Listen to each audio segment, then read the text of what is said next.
오늘 전도서 12장 1절의 이 말씀이 너무 유명한 말씀이죠. 이 말씀과 관련된 또 유명한 에피소드가 하나 있는데 여러분 기억하시는지 모르겠습니다. 우리 유수들도 있고 청년들도 있는데 영국의 정치가이자 또 군인인 올리버 크로멜이라는 사람을 알고 있나요? 들어본 적 있나요? 아주 오래된 분이라서 이 올리버 크로멜 장군이라고 보통 이렇게 이야기하는데, 이 장군이 전투에서 적의 쏜 그 탄환이 이 왼쪽 가슴에 맞았습니다. 그리고 바로 쓰러졌고 참모들이 부축을 해갔는데 죽은 줄만 알았던 그 올리버 장군이 이 잠에서 마치 깬 듯 부스스하고 바로 일어났습니다. 그리고 갑옷 밑에 뚫고 들어가 늘 몸에 지니고 있던 성경책에 미처 다 뚫지 못하고 멈춰버린 탄환을 손으로 이렇게 꺼냈다고 합니다. 그런데 나중에 그 탄두가 뚫고 들어가 가리키고 있는 성경의 맨 마지막 부분이 이 전도서 12장 1절이라는 말씀입니다. 이 말씀과 관련된 하나의 에피소드죠. 저는 이 예화를 이렇게 들으면서 또 읽어보면서 이런 생각이 들었습니다. 우리의 인생이 영적 전투라는 관점에서 생각해보면 우리의 주적이 누구죠? 사단이죠. 사단이 쏜 그 탄환이 우리의 영혼을 상하지 못하게 만들기 위해서 철저한 말씀의 무장이 필요하겠다. 그 중에서 그 탄환의 탄두가 가리켰던 이 전도서 10장 1절의 말씀, 시작이 이 NIV 영어 성경을 보면은 remember로 시작하고 있습니다. 기억해야 한다라는 부분이죠. 전도서 책은 어떤 책으로 알고 있나요?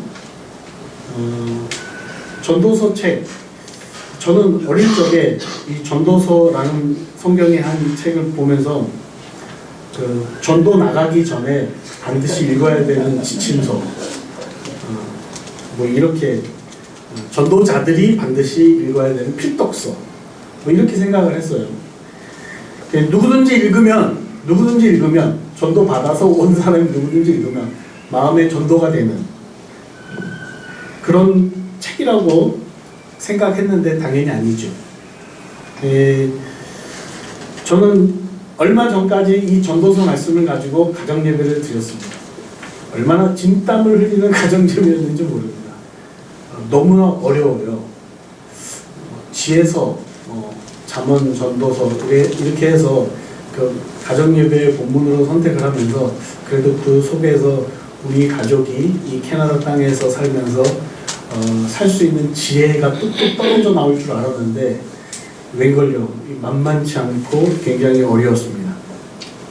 시문학이라서 그런지 깊은 상징적 의미도 있고 사색적 의미도 담겨져. 저는 전도서를 계속 읽으면서 이런 생각이 들었습니다. 이처럼 어려운 철학책은 없겠다라는 생각이 들었습니다. 그래서 저는 가정예배를 빨리 이 전도서를 끝내고 싶은 마음이 들었는데 매 한 장 한 장 읽어가야 되니까 한 장 한 장 읽고 다 마무리를 짓고 난 이 12장을 다 하고 난 다음에 제 자신에게 다시 물었습니다. 전도서 어떤 책이니? 누군가가 나에게 전도서가 어떤 책이냐고 묻는다면 난 뭐라고 소개해 줄까? 그래서 나름대로 이렇게 저렇게 생각을 정리해보고 읽었던 말씀들을 쭉 생각을 해보면서 어려운 대답 한 가지, 쉬운 대답 한 가지를 이렇게 적어봤습니다. 그 어려운 대답은 전도서는 세상 갈등과 모순 관계에 대한 근본적인 질문을 하게 만들고 진리와 현실 사이에 긴장된 괴리감을 좁혀주는 책이다. 은철이가 씩 웃었어요. 별로 어렵지도 않은데 뭐 어렵다고 얘기를 하고 있나. 또 이런 말투는 그 레포트 쓸 때 이렇게 딱 제출하는 말투죠. 쉬운 대답, 좀 쉽게 대답할 수 있는 것은 전도서를 계속 읽으면서 반복되는 단어가 두드러집니다. 크게 세 단어가 막 반복되고 있습니다. 횟수는 헤아려 보지는 않았지만 누구나 쉽게 발견할 수 있다. 첫 번째 단어, 여러분 추측해 보실래요? 어떤 단어가 반복될 것 같아요? 전도서. 첫 번째는 그래서 지혜라는 단어가 굉장히 많이 나옵니다. 두 번째는 어떤 단어가 많이 반복될까요? 오늘 전도서 마지막 12장 안에도 중간에 3번이나 반복했는데, 그리고 전도서 1장에도 또 반복이 되고, 전도서 하면 이 단어가 너무 유명해요. 헛됨이라는 단어. 헤벨이라는 단어인데 헛된다는 말이 아주 많이 등장합니다. 그리고 세 번째 많이 등장하는 단어가 하나 있는데 그것이 해 아래서라는 단어. 그러니까 이 많이 등장하는 이 세 단어 가지고 쉽게 전도서를 제 나름대로 정리해 보니까, 해 아래의 상황을 많이 겪어본 지혜자가 세상이라는 곳의 헛됨을, 세상을 헛되다는 말로 정의를 내리고, 그런 헛된 세상에서 도대체 어떻게 사는 것이 지혜로운지를 설명하려고 굉장히 애를 쓴 책이 전도서다. 그런 생각이 들었어요. 그러면 좀 쉽게 쓰지 왜 철학책처럼 어렵게 썼을까? 그래서 제 나름대로 해석은, 이 세상이 쉽지 않아요. 이 세상이 만만치 않아요. 세상을 간단하게 살아갈 수가 없을 때가 참 많죠. 그러니까 이 전도서 책이 간단치 않다라는 건 세상이 간단치 않다라는 거예요. 그래서 세상의 깊은 통찰을 가지고서 이 전도서를 또 보고 또 보고 또 보고 해갈 때 헤벨과 같은 헛된 이 세상을 우리가 살아갈 수 있는 지혜가 이 속 안에 있다는 거죠. 그러나 다행히 오늘 본문은 전도서를 제가 쭉 읽어가던 중에 가장 쉽다고 여기는 장이 딱 2장입니다. 하나는 1장이고 하나는 마지막 장입니다. 가장 쉬워요. 이 마지막 장은 평소와 달리 많이 어려운 비유들이 많지 않아요. 그리고 상징도 최대한 자제해서 쓰고 있고, 그 말을 직선적으로 쉽게 이해할 수 있도록 시작하고 있습니다. 그래서 remember라는 말로 오늘 전도서 12장을 시작하고 있습니다.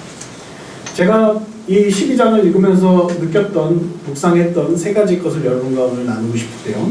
첫 번째는 제가 흥미롭고 주목해서 봤던 거는, 이 12장 1절의 시작에서 Remember your creator, 뭐예요? 너의 창조주를 기억하라 라고 이렇게 시작하고 있다는 말입니다. 이 너의 창조주를 기억하라 라는 말 대신에 저는 너의 창조주를 알아라 라고 해도 되는데 왜 기억하라 라고 이렇게 말했을까 라는 생각이 들었습니다. 성경에서 여러분 안다라는 표현은 쉽지 않습니다. 그 의미가 생각보다 굉장히 깊습니다. 단순하게 지식을 습득해서 깨달아 아는 것을 성경에서는 안다라고 말하지 않습니다. 그래서 삶의 경험을 통해서 깊이 체득된 것 정도를 안다라고 말합니다. 쉬운 예로 마리아가 남자를 알지 못했다 할 때 그 알다가 어떤 의미를 말하겠습니까? 동침하다라는 내용을 갖고 있죠. 그래서 그 말에 이 안다라는 내용은 이 깊은 관계적인 연결이 되어 있고, 또는 심지어 관계적으로 결합이 된 경험적인 상황을 가지고서 바로 안다라고 성경은 말합니다. 여러분들 문재인 대통령을 아시죠? 모르시나요? 네. 문재인 대통령을 안다라고 할 때 아는 거 맞습니다. 그러나 성경적으로 성경에서 사용되는 안다의 말을 가지고 안다라고 묻는다면 문재인 대통령으로 우리가 단순히 알지만은 성경에서 말하는 것처럼 깊은 관계적인 연결과 경험을 통해서 우리가 그 대통령을 알고 있냐라고 묻는다면 그렇게 대답하지 못할 것 같습니다. 다시 묻겠습니다. 이기선 목사님을 아시나요?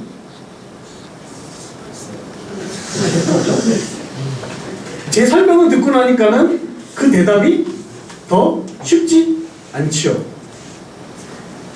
그 질문이 뭘 의미하겠습니까?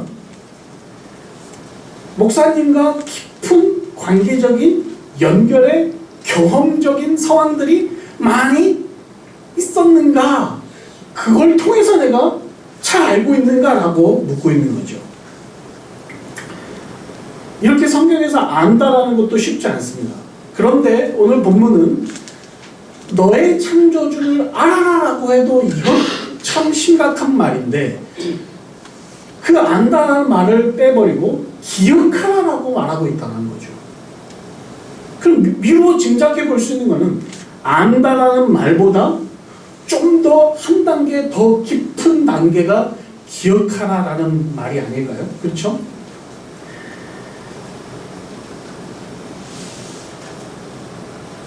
깊은 관계적인 연결이 한 번으로 끝나지 않고 두 번으로 끝나지 않고 그것이 무지하게 많이 반복됨으로 말미암아 마치 그것이 몸에 배어지는 상태가 기억하라는 상태가 아닐까요? 그래서 내가 의식하지 않아도 그것이 계속 떠오르는 거죠. 팝업 현상이 계속 일어나는 거죠. 기억한다는 것은 아마도 내가 통제할 수 없는 뭔가의 지배를 받고 통제를 받는 상황이 기억하는 상황 정도가 되는 것 같다라는 추측을 해볼 수 있습니다. 이 정도 되니 이 기억하라는 말에 히브리 말이 어떤 뜻을 갖고 있는지 궁금하지 않나요? 히브리 말이 어떤 말이야 별로 중요하지 않다. 그 당시에 기록된 언어의 상태로 보잖아요. 이 기억하라는 말은 자카르라는 말입니다. 자카르. 이 단어가 의미하고 있는 것은 여기 단상에 새겨져 있습니다. 내가 너를 지명하여 불렀나니 너는 내 것이다. 이 새겨놓다. 지워지지 않게 각인되게 하다라는 말이 이 자카르라는 말입니다. 세월이 흐르고 풍파가 몰아쳐도 그 자국이 지워지지 않을 만큼 깊이 새겨서 집어넣는 것. 이것이 자카르입니다.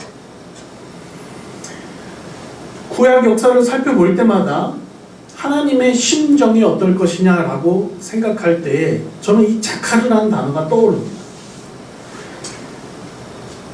이 자카르, 하나님을 기억하는 것을 만들고 싶어서 또 기억하는 것을 만들어내기 위해서 하나님은 자기 백성을 애굽의 노예 생활, 광야 생활, 그리고 포로기의 상태까지 사사들의 암흑시대를 거쳐서 하나님은 자기 백성들에게 하나님의 존재 자체를 새기고 싶어서 계속 그 과정들을 만들어가고 있습니다. 하나님을 잊지 않고 기억하기 위해서 백성들에게 심지어는 이 자카르의 의미를 담고서 돌판에다가 완전히 새겼죠. 무엇이죠? 십계명이죠. 율법을 만들어 주셨죠. 여러분 율법 10계명 한마디로 요약하라고 그러면 여러분 뭐로 요약하시죠? 어려우니까 예수님이 요약해 주셨죠. 온 선지자의 율법의 핵심적인 엑기스가 뭐냐? 하나님을 사랑하고 내 이웃을 내 몸과 같이 사랑하는 하나님을 사랑하는 것. 하나님을 사랑한다는 건 뭘까요? 그분을 온전히 내 심장에 각인시키고 완전히 자카르 새기는, 기억하는 것. 그것이 그분을 사랑하는 가장 적극적인 방법입니다. 로마서를 읽다 보면은 초두 부분에 로마서를 기록한 목적이 등장하는 것 같은데 사실은 로마서를 읽다 보면 15장 이 마지막 부분에 그 기록 목적을 이렇게 이야기합니다.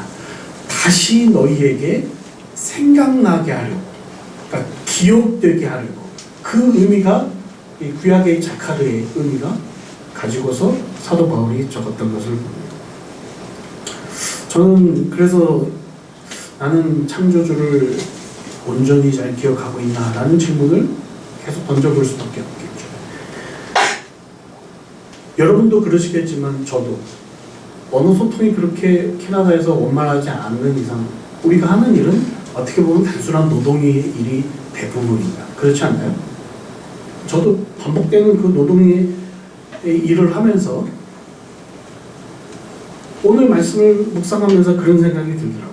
나는 하나님을 잊고 살지는 않나? 라는 생각이 들더라고요. 단순 노동은 장점과 단점이 있습니다. 장점은 뭐죠? 단점은 뭐죠? 제가 경험해본 몇 해 동안의 결론은 장점은 시간이 빨리 간다는 것이죠. 딱 스타트하면 끝나는 시간이 금방 와 있어요. 왜요? 노동에 몰두하다고. 단점은 뭐죠? 무지하게 힘들다는 거죠. 녹초가 된다는 거죠. 끝나고 나면은 모든 게 탈진이 된다는 거죠. 근데 그 단순한 노동만을 말하지 않고도 우리의 인생사가 그렇지 않을까요? 굉장히 짧게 지나가지 않습니까? 여러분 지금까지 살아온 세월이 굉장히 아주 루스하게 막 지루하게 막 흘러갔습니까? 눈 깜짝할 사이에 지금 현재 이 시점이 딱 와 있지 않나요? 저는 그런 것 같아요. 제가 성경에서 제일 좋아하는 말씀이 사도 바울이 자기의 연수함을 무슨 말씀인지 아시죠? 저는 어릴 때부터 사역을 시작을 했습니다. 그래서 저를 나이가 어리다고 좀 나이가 어떻게 하면 많아지게 보일 수 있을까? 근데 눈 깜짝할 사이에 지금은 생각이 180도 달라졌죠. 머리를 빗으면서 왜 이렇게 흰머리가 많은지. 이런 그런 과정 속에서 제가 생각하는 것은 그런 눈 깜짝할 사이에 흘러가는 세월 속에서 나는 창조주를 기억하고 있나라는 질문을 던져보는 거죠. 캐나다는 다 좋지만 저는 하늘이 아주 좋은 것 같습니다. 이 청명한 하늘과 상쾌한 공기에 도취되다 보면 그것을 조성하신 창조주 하나님을 그냥 뒤로할 때가 있지 않나요, 여러분? 풍요로운 먹거리. 캐나다는 한국말은 못한 것 같습니다. 그래서 그런지 제가 아는 사람들도 전부 다 한국에 넘치는 먹방에 사로잡혀서 이 말씀을 기억하는 것이 쉽지 않은 시대를 우리가 살아가고 있는 건 맞는 것 같습니다. 자카르, 리멤버, 기억하라. 창조주를 어떻게 기억할 수 있을까요? 오늘 전도서 12장 1절의 말씀을 또 계속 묵상하다 보면은 때를 강조하고 있는 것을 볼 수 있습니다. 두 번째 제가 관찰했던 것은 저자는 타이밍을 강조하고 있습니다. 12장 1절 다 같이 읽어볼까요? 시작!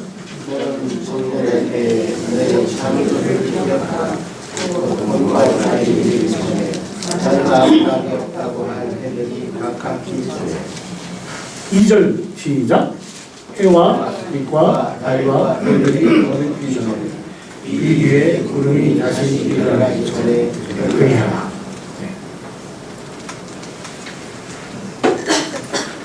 크게 때가 한 번 나타나는 것 같지만 그렇지 않습니다. 청년의 때가 등장하고 그 다음에 1절과 2절에서 한 5번 정도 되는 뭐뭐 전에 라는 말이 등장하죠. 뭐뭐 하기 전에. 이 전에 라는 말도 때에 관계되어 있습니다. 그리고 우리말 성경에는 기억하라가 한 단어로 한 번 나오는데 히브리 성경에는 계속 나타나고 있습니다. 뭐뭐 하기 전에 기억하라. 그걸 마지막에 2장 마지막에 그리하라라는 말로 함축해서 우리말 성경은 다 담고 있습니다.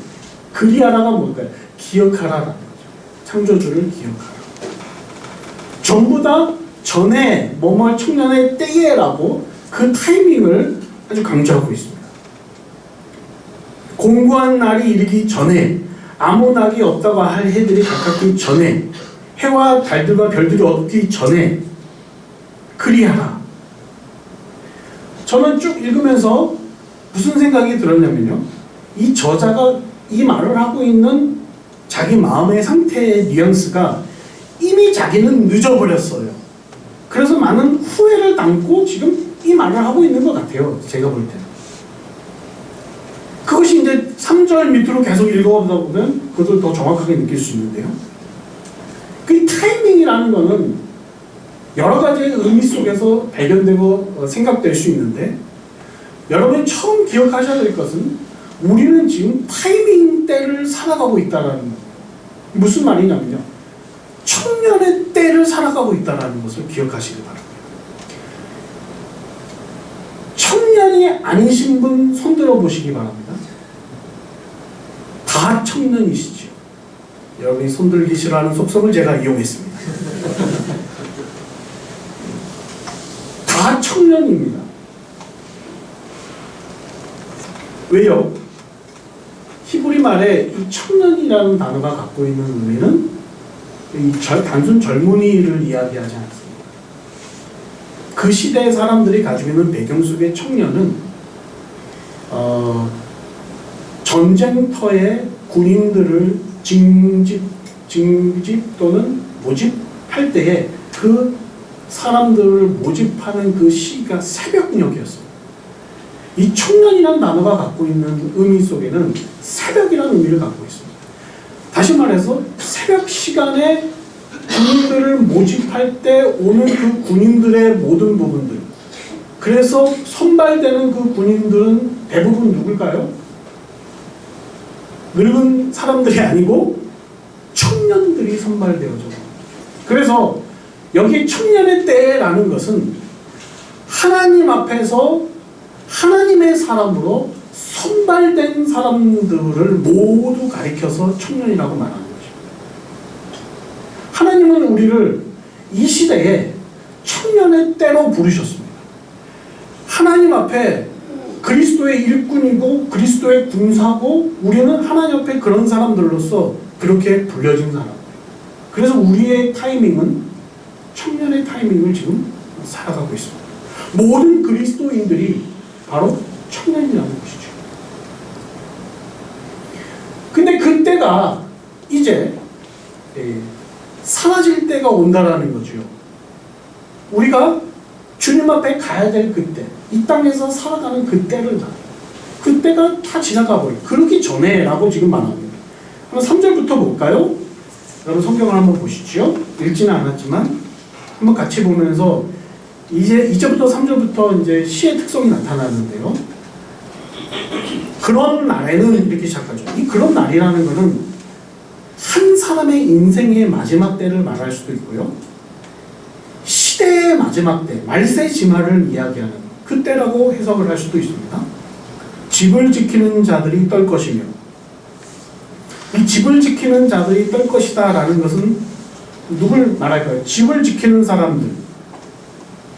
누가 집을 지키죠? 여러분, 제일 나이 많은 사람들이 대부분 집은 지키죠. 그러니까 여기 집을 지킨다는 게 파수한다는 얘기가 아니에요. 집을 그냥 관리하는 그런 사람들이 뭐죠? 떤다라고 말합니다. 이건 뭔가요? 나이가 많이 들어서 손이 떨리는 거죠. 힘이 있는 자들이 구부러질 것이며, 이건 뭐냐면 뼈의 상태가 노쇠해진다는 거, 근육의 상태가 전과 같이 되지 않는다고 말합니다. 저도 한때는 팔씨름을 굉장히 잘하는데 전도사님하고 팔씨름하고 난 다음에 일주일을 끙끙 앓았습니다. 그리고 저는 제 아내에게 이렇게 한탄했죠. 나는 이제 끝났어. 이 나이가 들어가면 들어갈수록 피는 어떻게 되죠? 네, 줄어들죠. 의학적으로는 뼈가 휘고 뼈가 이렇게 뭐죠? 바스러진다고 해야 되나? 내려앉는 현상이 사람한테는 있다고 말합니다. 맷돌질하는 자들이 적음으로, 맷돌질은 뭘 말하냐면요, 맷돌질 뭐와 같나요? 사람에 비유하자면 치아를 말합니다. 이를 말합니다. 이가 다 빠져나는 거죠. 창들로 내다보는 자가 어두워질 것이면, 창들이라는 건 뭘 말할까? 눈이 어두워지는, 눈이 침침해지는 것을 말합니다. 제가 캐나다 오기 전에 캐나다는 안경이 비싸다는 얘기를 어디서 듣고 다 초점 이 안경을 딱 이렇게 봐야 되니까 했는데, 지금은 이것이 아무런 필요가 없습니다. 다 초점이 있어도 이러고 보입니다. 잘 안 보입니다. 전에는 9포인트, 10포인트만 해도 이 원고가 보였는데 지금은 12포인트 해야지 겨우 보일 수 있는, 계속 쇠하여져 가는 거죠. 길거리 문들이 닫혀질 것이며 맷돌 소리가 적어질 것이며 새 소리로 말미암아 일어날 것이며, 그러니까 잠을 깊게 못 자는 거예요. 계속 깨는 거죠. 아직까지 저는 그래도 탁 누우면 바로 자긴 하는데 제 아내를 보면 계속 깨요. 그리고 캐나다는 정말 새 소리가 커요. 그렇지 않나요? 새 소리가 굉장히 커서 음악하는 여자들은 다 쇠하실 것이며, 이건 뭘 말할까요? 이 말하는 것, 이 청력, 이 모든 것들이 다 낮아진다. 또한 그런 자들은 높은 곳을 두려워할 것이며, 그리고 나이가 들면 높은 곳에 올라가는 것이 두렵습니다. 어저께 서스펜스 브릿지 가는데 제 아내를 부축하면서 그 다리를 건너긴 했지만 사실은 중간쯤 오니까 옆에 사람이 쿵 하는데 그 사람이 정말 믿더라고요. 무섭더라고요. 제가 뭐 이렇게 올라가고 타고 하는 거 별로 안 무서워하거든요. 근데 무섭더라고요. 그 다리 밑에 상황을 내려다 보니까. 이 나이가 들어가는 현상에 관해서 또 이야기. 높은 곳을 두려워할 것이며, 길에서는 놀랄 것이며, 살구나무가 꽃이 되고, 살구나무가 꽃이 핀다라는 거, 살구꽃 보셨습니까? 애프리콧의 그 꽃을 보면 어떻습니까? 하얗죠. 머리가 하얗게. 메뚜기도 짐이 될 것이며, 나는 메뚜기가 딱 붙었는데 이 메뚜기가 무거워요. 힘이 없는 거죠. 드는 힘이 없어요. 그러니까 여러분 누군가가 이렇게 나이 드신 분이 이렇게 무거운 거 이렇게 들고 가시면 빨리 가서 들어드려야 합니다. 드는 것이 굉장히 힘듭니다. 그리고 정욕이 그치니, 이 정욕은 모든 욕구를 말합니다. 사람이 가지고 있는 식욕, 성욕, 모든 부분들을. 이는 사람이 자기의 영원한 집으로 돌아가고 조문객들이 거리로 왕래하게 됨이니라. 계속 이 6절 은줄이 풀리고 금그릇이 깨지고 항아리의 샘에서 곁에 깨지고 바퀴가 우물에 깨지고 흙은 여전히 땅으로 들어가고 영은 그것을 주인 하나님께로 돌아가기 전에 기억하라. 7절에 다시 한번 기억하라가 또 나오죠. 그러니까는 7절 이전까지의 계속 세월은 뭡니까? 어떤 인생의 요람에서 무덤까지의 인생의 과정 속에서의 마지막에 그 때를 계속 상징적으로 묘사하면서 그 때가 가까우기 전에 어떻게 우리가 해야 할 일이 창조주를 기억하라. 그 타이밍을 놓쳐서는 안 된다는 얘기죠. 근데 타이밍의 때를 사랑하고 있다는 사실과 이 타이밍을 놓치면 안 된다는 사실을 우리가 잘 인지하지 못해요. 잘 자각하지 못해요. 그래서 전서 12장의 많은 부분을 하면서 그 때가 얼마나 중요한지를 계속 지금 이 지혜자는, 전도자는 우리에게 이야기해주고 있는 겁니다. 너가 못 느끼고 못 지각하겠지만 지금이라는 시간이 얼마나 중요한 시간인지 너는 알아야 된다는 거예요. 지금을 놓치면 이제 기회가 없다는 거죠. 저는 빵을 만드는 일을 하고 있습니다. 아시다시피. 같이 일하는 동료 하나가 있는데 이제 제가 그 하는 일을 이제 그만두려고 이야기를 했습니다. 제가 그만둔다는 사실을 알고 이 같이 일하는 동료 이 친구가 전에는 모든 일의 책임을 제가 다 짊어지면 되니까, 근데 이제는 자기가 이제 책임을 져야 되는 상황이 온 거죠. 그러니까 어느 하루는 저에게 이런 질문합니다. 형님, 저한테 형님 말하는데, 형님, 이 메이커 일에서 가장 중요한 것이 있다면 뭐가 중요할까요? 그게 저한테 이제 이야기합니다. 그래서 제가 다시 반문했습니다. 내가 같이 일하면서 무엇을 가장 많이 말하고 너한테 가장 잔소리를 했는지 기억해봐라. 잘 모르겠대요. 저는 그러니까 잔소리 하는 사람은 알아요. 뭘 많이 이야기하는지. 근데 듣는 사람은 몰라요. 뭘 많이 들었는지. 그래서 뭐 설명을 해줬죠, 제가. 빵을 만드는 과정에서 가장 중요한 거, 아주 중요한 일이 여러 가지가 있는데 그걸 한마디로 얘기하면 타이밍이다. 반죽을 꺼내는 타이밍. 조금만 늦게 꺼내도 그 빵의 상태는 안 좋아지기 시작합니다. 풀법, 발효실에 빵을 집어넣고 언제 집어넣고 언제 꺼내야 되는지의 타이밍. 늦게 꺼내면은 죽이 되죠. 빨리 꺼내면은 아직 발효가 덜 된 상태에 이제 빵이 터지는 현상으로서 나타나죠. 오븐에 빵을 몇 도에 넣고 어느 시점에 빵을 꺼내야 되는지의 타이밍. 물론 40분, 45분, 뭐 450도, 430도 온도는 다 있죠. 그런데 그 타이밍입니다. 오븐이 하나 있으면 또 괜찮습니다. 오븐이 컨벡션 오븐이 12개, 20개 되는 오븐이 한꺼번에 올리기 시작하면은 어느 타이밍에 언제 꺼내야 되는지 맞춰놓은 시간에 빵을 꺼내기만 하면 된다라고 생각하지만 그거는 착각인 거죠. 그날의 온도, 그날의 습도, 그날이 가지고 있는 공기 상태 이런 거에 따라서 빵이 미세하게 변하기 시작하거든요. 그 모든 판단은 베이커가 판단해야 됩니다. 어느 타이밍에 꺼내야 될 것이다. 그게 기술이 있는 자와 없는 자를 구분하는 척도니까. 반죽을 분할하는 타이밍, 반죽을 성형하는 타이밍. 그래서 제가 하는 이 빵을 만드는 일에 타이밍을 놓쳐버리면 버리게 되는 것이죠. 전도자 역시 그것을 강조하고 있습니다.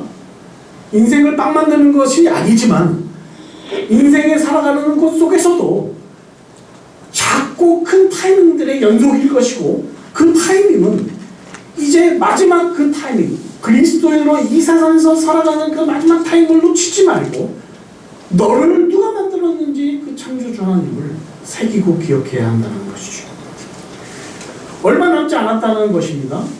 여러분, 저를 가르쳤던 교수님 중에 맨날 이 말을 반복하는 교수님이 있었습니다. 필리핀 선교사님으로 갔다 오셨다고 오신 분인데 설교 때마다 그 말이 5번, 6번 나타납니다. 그게 뭐냐면 사랑하는 학생 여러분, 사랑하는 성도 여러분, 이 세상에 올 때는 순서가 있지만 하나님 앞에 갈 때는 순서가 없어요. 이 얘기를 계속 외칩니다. 하루는 제가 그 교수님한테 그래서 여쭙습니다. 교수님, 그 말 이제는 안 하셔도 될 것 같은데 왜 이렇게 반복하십니까? 의문사 또는 갑자기 죽어가는 급사, 그분의 선교 현장 속에서 목격되는 상황이 너무 많았다. 어제까지 괜찮았는데 당장 교통사고 있고 여러 가지 급작스럽게 하나님 앞에 가게 되는 상황들을 너무 많이 만나다 보니까 이제 그 말이 자꾸 튀어나온다고 하시더라고요. 이 세상에 올 때는 순서가 있지만 하나님 앞에 갈 때는 순서가 없다는 사실.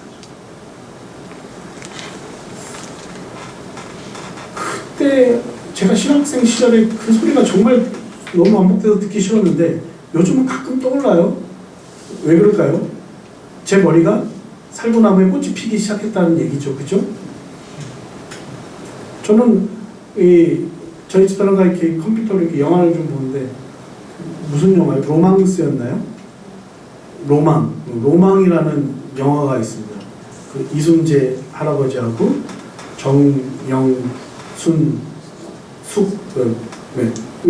로망, 그러니까 치매 걸린 두 노인이 살아가는 삶에 대한 내용인데 그게 와닿는 거예요. 제 마음속에. 그 상황이 와닿는 거예요. 야, 이 남일이 아니야. 제가 보면서 그래서 몇 번을 저희가 남일 같지 않아. 남일 같지 않아. 저 몇 번 얘기했어요. 남일 같지 않아. 제가 뭘 느끼고 있을까요, 지금? 타이밍이에요, 타이밍. 이제 얼마 남지 않았다라는 거죠. 저와 같은 심정이 아마 이 지혜자의 심정일 것 같아요. 이 사람은 저보다 더 파란만장한 세월을 경험을 했으니까.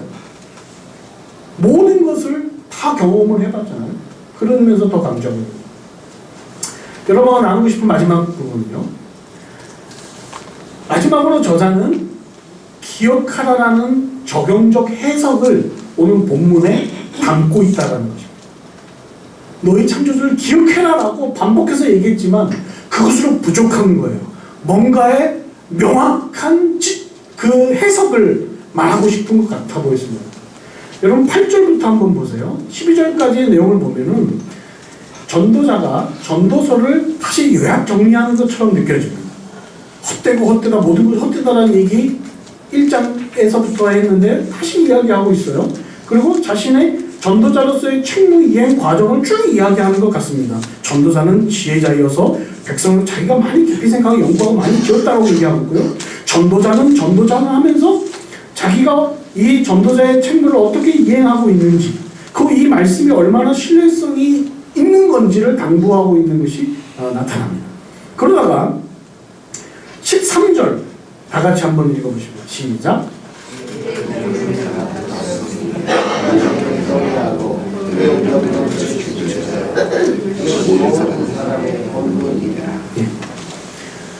이 내용은 1절하고 연결되는 시적 대꾸 구조를 가지고 있습니다. 서로 이렇게 연결되어 있는 거예요. 1절에서 너의 창조주를 기억하라, 청년의 때에 기억하라 라는 부분에 대꾸되는 구절입니다.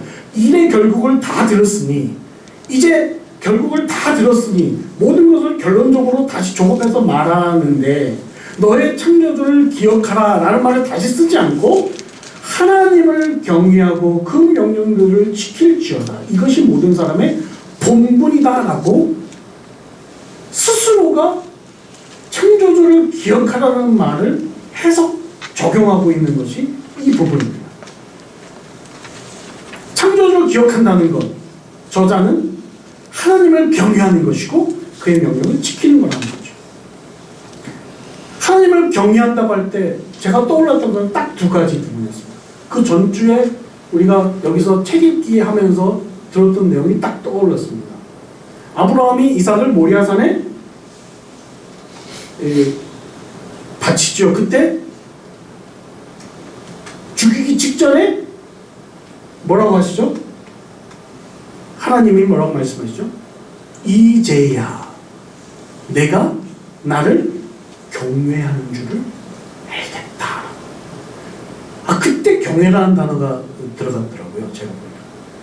이제야 네가 나를 경외하는 줄 알겠다. 그 말이 담고 있는 말이 뭘까요? 아브라함이 이삭을 번제단에서 딱 죽일 때 그 마음이 담고 있었던 것은 뭘까요? 하나님, 다 주의 것입니다. 주신 분도 하나님이시고 가져가시는 분도 하나님이시고, 마치 욥처럼 그런 생각을 갖고 있지 않았겠어요? 다 주의 것입니다. 다 주께 드립니다. 내 것은 아무것도 없습니다. 무엇이든 말씀만 하십시오. 물론 가슴이 절절절하지요. 생각을 해보세요. 그 입장이 돼보세요. 여러분 그 입장이 돼보시오. 경외하시겠냐고. 저는 제 아들을 태어나면서 4년을 못 봤거든요. 이제 조금 있으면 보게 되거든요. 그 아들을 저에게, 하나님이 저에게 바치라라고 얘기한다면 제가 어떤 반응과 어떤 표현을 지을까? 제가 가만히 생각해보니까 기가 막히더라고요. 하나님, 뭡니까? 지금 나한테 지금 뭐 말씀하시는 거예요? 저에게 경외라는 부분에 대한 수치를 잰다면 어느 정도나 될까? 참 이런 생각이 들더라고요.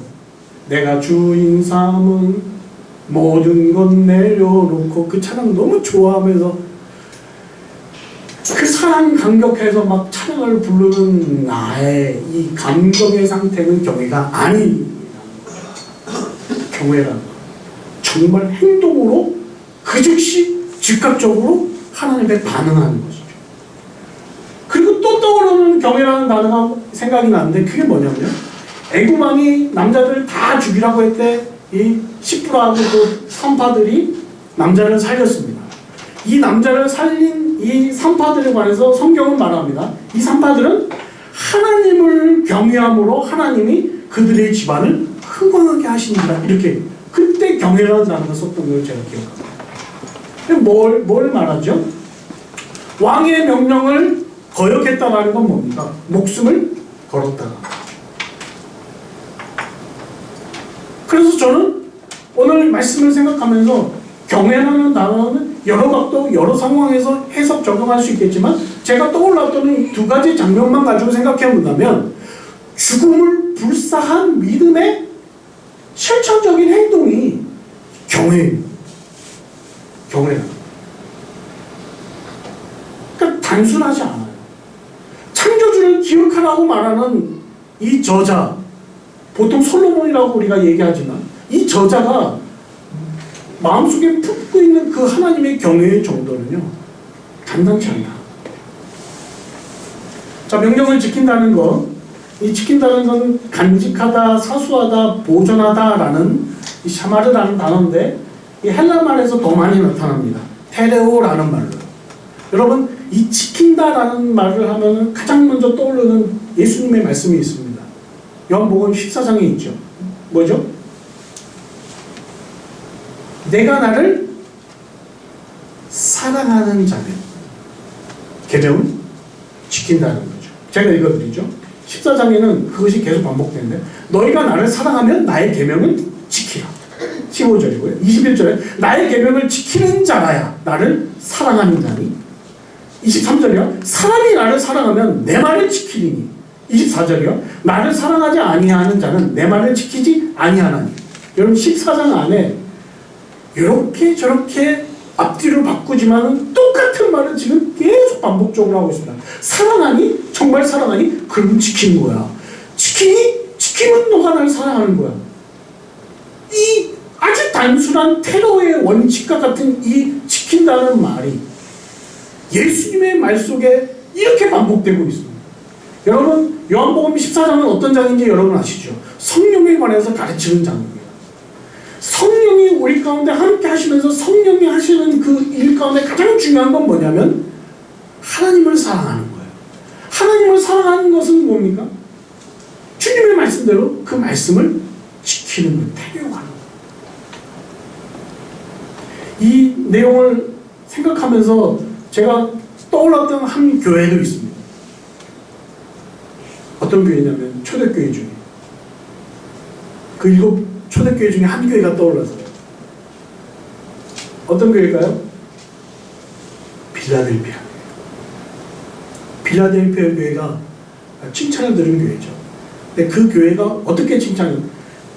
빌라델피아가 하는 일이 굉장히 티나지 않았던 것 같아요. 그래서 성경은 그 교회가 하는 일이 굉장히 적었다고 말해요. 그 하는 일이 굉장히 적었다. 이게 뭘까요? 행사 중심의 교회가 아니었던 거예요. 행적 위주의 교회가 아니었던 거예요.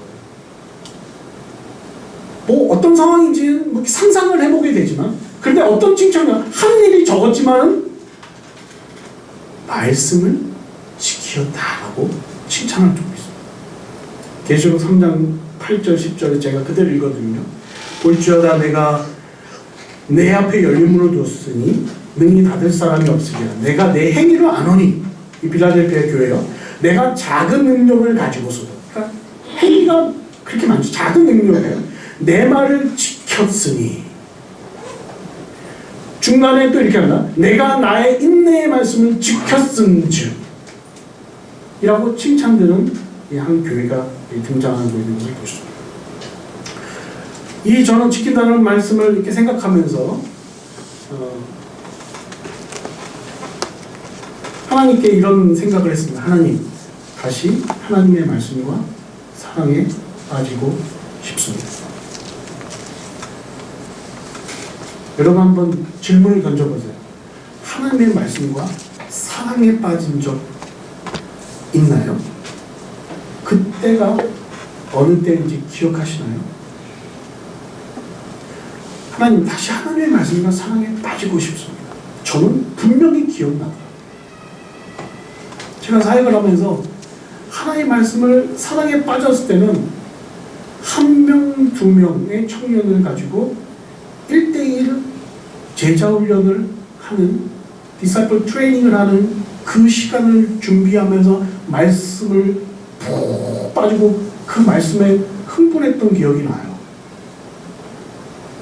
그리고 오기 직전에 조그마한 할머니들 몇 분 모셔놓고 그 할머니들에게 그냥 묵상과 말씀을 함께 쉐어하는 거죠. 그 시간에 제가 사랑에 푹 빠졌던 기억이 나요. 그 순간들이 어떤지 알아요. 이건 말로 형용할 수 없어요.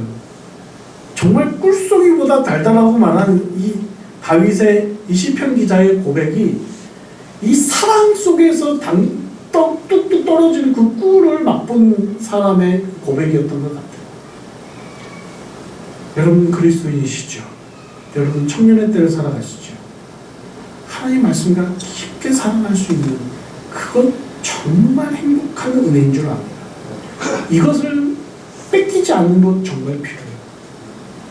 앞서 말씀드린 이 우리의 주적이 계속 총을 쏘아야 될 거예요. 우리의 영혼으로 하여금 말씀에 집중하지 못하도록. 그러나 그 주적인 사단이 쏘는 총알은 우리를 뚫지 못해요. 왜요? 너의 창조주를 기억하라라는 그 말씀 앞에 멈춰둔 판두처럼 우리가 하나님의 말씀에 깊은 사랑에 빠진다면 누구도 우리를 끊을 수가 없어요. 그래서 바울은 말합니다. 끊지 못한다고. 하나님의 사랑에서 우리를 끊지 못한다고 우리에게 강조하고 있는 것을 볼 수 있습니다. 사랑하는 예수 상결교회 성도 여러분, 여러분의 삶의 그 여정 가운데 어느 타이밍에 있는지 그 상황을 기억하시면서 Remember your Creator, 창조주 하나님을 기억하는 저와 여러분이 되길 간절히 바랍니다. 기도하시겠습니다. 하나님 아버지 감사합니다. 예수 상결교회 가운데 빌라델피아 교회에 칭찬했던 그와 같은 칭찬이 있기를 간절히 바랍니다. 그리고 예수 상결교회에 속한 모든 가정들이 하나님의 말씀을 지키고 하나님의 말씀을 기억하는 일에 목숨을 거는 가정들로서 이 캐나다 땅에 세워지기를 간절히 바라고 합니다.